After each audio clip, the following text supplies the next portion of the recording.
Immunology वैसे तो अपने आप में बड़ा चैप्टर है, but we'll only study the things that you need to know so that you can pass, right. So we'll start with the first topic which is hypersensitivity. Hypersensitivity कई बार long में आ सकता है, long में नहीं आता है, तो वो जो है ब्रीफ और शॉर्ट में तो देंगे ही देंगे. दे यूजुअली आज the definition, classification of types, and type 1 का अपने आप में लॉन्ग में क्वेश्चन आता है. So starting with definition. Hyper sensitivity क्या होती है? एग्जैजरेटेड या inappropriate state of normal immune response with onset of adverse effects on body causing immunologic tissue injury. तो मतलब नॉर्मल इम्यून रिस्पॉन्स का हद से ज़्यादा इतना बढ़ जाना जिसके कारण बॉडी पे साइड इफेक्ट आने लगे. क्यों आ रहे हैं वो साइड इफेक्ट, या वो साइड इफेक्ट क्या है? Immunologic tissue injury. So this is a small table of all the 4 types of hyper sensitivities. Type 1 को विल डिस्कस इन डिटेल और बाकी यहीं पे देख लेते हैं. सो टाइप 1 क्या बोलते हैं इसको? एनाफाइलैक्टिक. ये कहाँ कहाँ होता है? ये प्री सेंसिटाइज्ड इंडिविजुअल्स में होता है, and this happens within 15 to 30 minutes compared to type 2 antibody mediated, जहाँ ह्यूमोरल एंटीबॉडीज़ होती हैं, वो एंटीजन के साथ चिपक जाती है और उसका लाइसिस करा देती है. This also takes 15 to 30 minutes. However type 3 is immune complex type. इसमें एंटीजन एंटीबॉडी का जो कॉम्प्लेक्स है वो जाके टिश्यू पे आके चिपक के रह जाता है, लाइसिस नहीं हो रहा है यहाँ पे सेल का, because of that. This takes about 6 hours, यानी थोड़ा और लेट है. देन वी हैव टाइप 4 या डिलेड या टी सेल मीडिएटेड. इसमें क्या होता है? सेल मीडिएटेड रिस्पॉन्स होता है और ये लेता है 24 hours और मोर, राइट. सो ये हो गया सबसे लंबा delayed type. Now moving on to type 1 में स्पेसिफिक आईजी पैथोनॉमिक फीचर दिख रहा है, that means it is type 1 hyper sensitivity और HSR. इसमें IgM मिल सकते हैं, IgG मिल सकता है, IgG मिल सकता है. ये लेकिन सेल मीडिएटेड होता है, राइट. ये इसमें टी लिम्फोसाइट्स काम करते हैं, तो यहाँ पे एंटीबॉडी एज सच नहीं मिलती है. इसकी इटियोलॉजी यानी कि कॉजेज क्या क्या हो सकते हैं?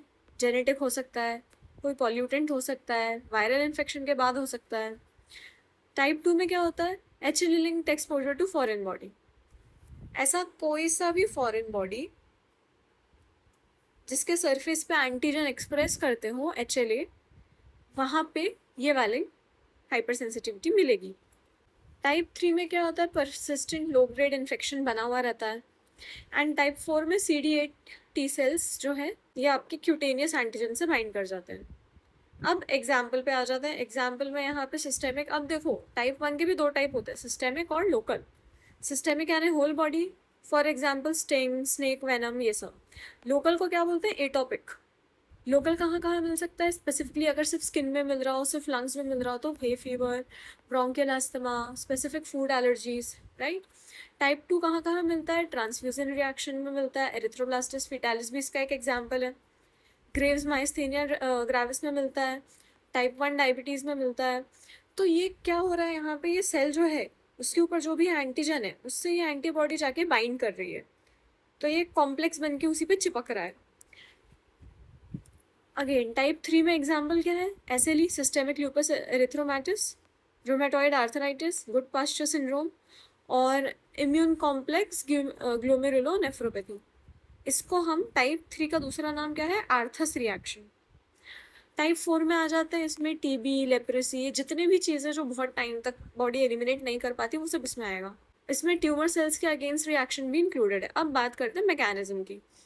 तो मैकेनिज्म क्या है इसका? जो हमारा एंटीजन है वो अपने नाइफ बी सेल से मिलेगा.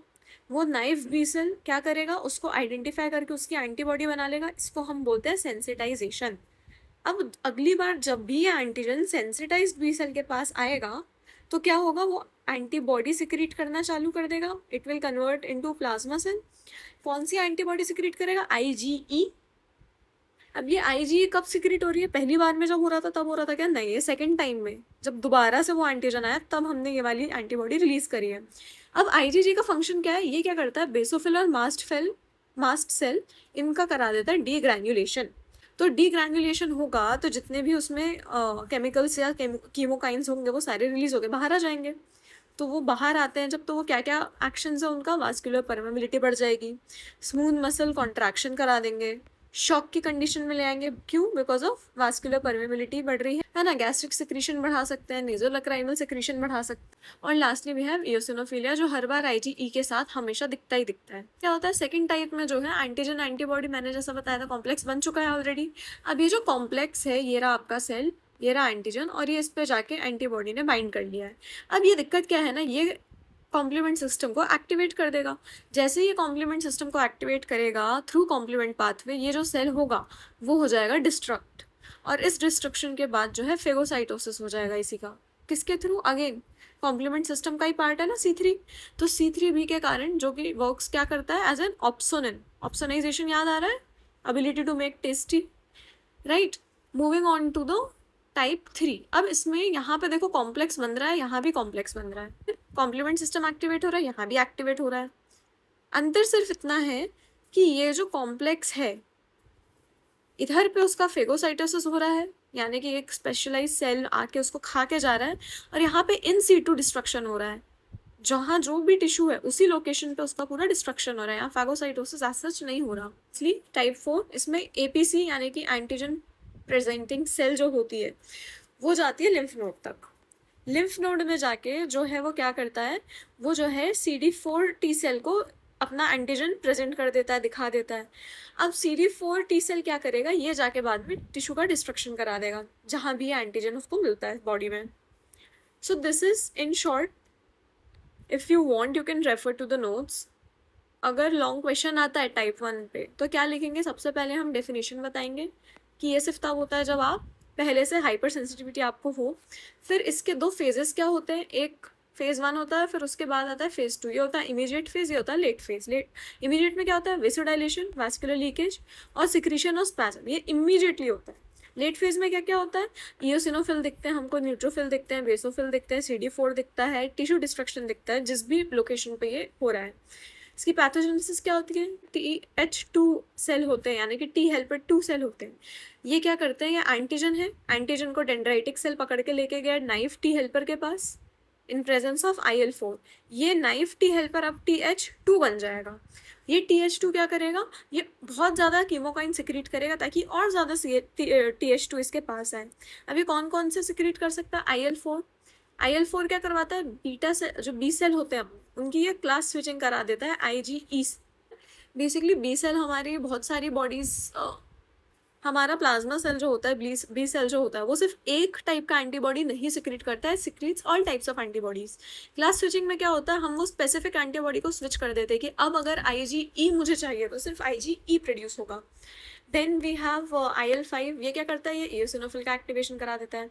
देन वी हैव IL13, इससे क्या होता है, IgG बढ़ जाता है। IgE बढ़ने के कारण क्या होता है, म्यूकोसल सिक्रीशन बढ़ जाते हैं। अब ये जो IgE है, ये IgE का काम क्या है, ये मास्ट सेल को सेंसिटाइज मास्ट सेल में कन्वर्ट कर देता है, जिसके कारण होता है उसका एक्टिवेशन, जिसके कारण होता है उसका डीग्रैन्युलेशन। अब डीग्रैन्युलेशन होगा तो ये क्या क्या निकालेगा, ये निकालेगा वासो एक्टिव अमीन्स, लिपिड मीडिएटर्स, ये जो बने हुए हैं ऑलरेडी उसके पास रखे हुए हैं, तो ये क्या करेंगे, ये इमीडिएट रिएक्शन का कॉज बनेंगे। और जो साइटोकाइंस है जो बाद में धीरे धीरे सिंथेसाइज करके निकालेगा, वो आता है लेट फेज रिएक्शन में। अब इसकी एटियोलॉजी क्या क्या हो सकती है, या तो जेनेटिक होगा जिसको अपन एटोपी बोलते हैं। एटोपी क्या होती है, इसमें अपना सीरम IgE बहुत ज़्यादा मिलता है, T हेल्पर 2 सेल बहुत ज़्यादा मिलते हैं। एनवायरमेंटल हो सकता है जिसको अपन नॉन एटोपिक रिएक्शन बोलते हैं, एनवायरमेंट पोल्यूशन हो गए, जो भी कारण है जिसके कारण म्यूकोसल परमेबिलिटी बढ़ रही है, अगेन IgE बढ़ रहा है। और एक लास्टली होता है हाइजीन हाइपोथेसिस, बोलते हैं ना गांव के बच्चे धूल मिट्टी में खेलते बिल्कुल बीमार नहीं होते, शहर वालों को हर चीज़ से एलर्जी हो जाती है, सेम थिंग। जो अर्ली चाइल्डहुड का टाइम होता है, इस टाइम में बहुत हाइजीन रखने के कारण our immune system does not get educated या एक्सपोज्ड टू सर्टेन एंटीजन, जिसके कारण इन यंग अडल्ट लाइफ और later in your life you develop type 1 hyper sensitivity और एलर्जी। अब रिमेंबर मैंने बोला था इसके 2 टाइप होते हैं, सिस्टेमिक और लोकल। तो सिस्टेमिक में क्या क्या होता है, वास्कुलर शॉक होगा, वाइड स्प्रेड एडीमा होगा, ब्रीदिंग नहीं होगी। ये कहाँ कहाँ मिल सकता है अपने को, ये अगर आपको किसी ड्रग से एलर्जी हो, किसी स्नेक का बाइट हो गया हो, इज देयर अ वास्प और bee sting. Then we have local anaphylaxis, किसी भी एक टिश्यू स्पेसिफिक को ये टारगेट करता है, hay fever, asthma, food allergy. कुछ लोगों को, I don't know if you know गाजर घास अगर आपने देखी हो, if it is touching on your skin you get hives, छोटे छोटे छोटे दाने बन जाते हैं and it itches a lot, so उसको हम बोलते हैं क्यूटेनियस एनाफाइलैक्सिस, जिसमें होता है urticaria, wheal and flare. And lastly we have angioedema. Angioedema, angio यानी कि ब्लड वेसल से रिलेटेड, इडीमा यानी कि स्वेलिंग। तो इसमें क्या क्या होता है, लेरिंजियल एडिमा होता है, आईलिड एंड लिप एडिमा साथ में देखने को मिलता है,